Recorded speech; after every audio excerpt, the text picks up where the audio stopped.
আসসালামু আলাইকুম। শুভ বিকেল। আসছি মাগরিবের পর। মাগরিব আগে আসছি, এখন মাগরিবের আজান দিয়েছে অলরেডি। আসে বসে আছে একটা পাহাড়ের সাইডে। পেছনে দেখতে পাচ্ছেন এটা হচ্ছে আমাদের ক্যাম্প। ওইখান থেকে এদিকে আসছি প্রায় 3-4 মিনিট হাইটা। আসে এখানে বসে রয়েছি, একা একা ভালো লাগতেছে না। সবসময় রুমে আর কাজে থাকি। বিকেলবেলা হয়েছে একটু মন মাইন্ড ফ্রেশ করার জন্য এখানে চলে আসলাম।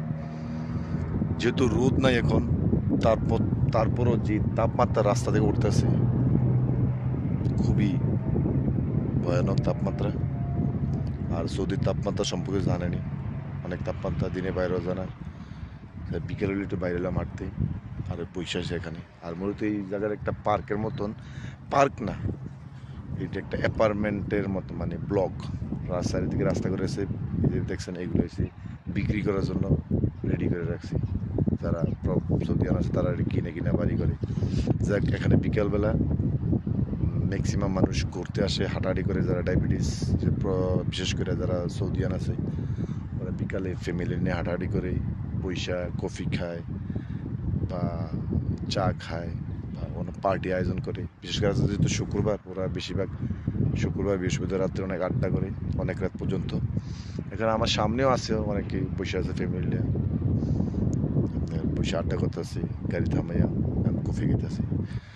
সো এইগুলোই আসলে সৌদি আরব বেশিরভাগ। ওরা তো বাইরে কম বের হয়, ওরা সবসময় ঘরে থাকে। আর বিকাল হলে একটু হাঁটতে আসে।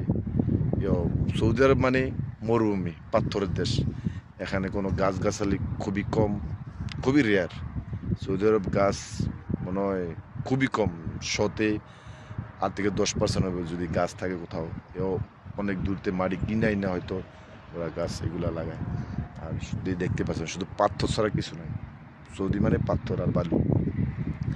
আর কোনো গাছের কোন দেখতেছেন কোনো গাছ গাছালি কিচ্ছু নেই, শুধু এই এই বালু, বালুর দেশে সৌদি আরব।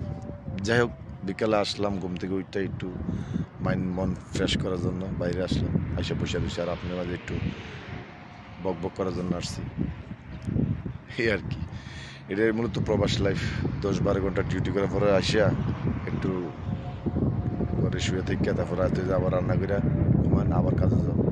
যেহেতু আজ শুক্রবার, বের হয়েছেও বিকেলে ঠান্ডা, যেহেতু তার জন্য বাইরে হলাম। তাছাড়া দুপুরে বা বাইর হওয়া একদম ইম্পসিবল, এত তাপমাত্রা ভয়ঙ্কর, এই আর কি। সো যারা প্রবাসে আছেন, সবাই আমার মতন অবস্থানে আছেন, কাজ করেন, ডিউটি করেন, একদিন শুক্রবার পাইলে একটু ঘোরাঘুরি করেন। আর যারা দেশে আছেন তারা তো আলাতুল রেস্ট। সো আমাদের প্রবাসীদের জন্য সবাই দোয়া করবেন, যারা প্রত্যেকটা প্রবাসী আছে তাদের জন্য সবাই দোয়া করবেন, যাতে সুস্থ রাখে আমাদেরকে। আর যে গরম পড়তেছে, সামনে জুন জুলাই আসতেছে, আরও ভয়ঙ্কর গরম পড়বে। সো সেই গরম থেকে আমাদের যেন সবাইকে সুস্থ রাখে, সে দোয়া করবেন। ভালো থাকবেন, সুস্থ থাকবেন। আল্লাহ হাফিজ।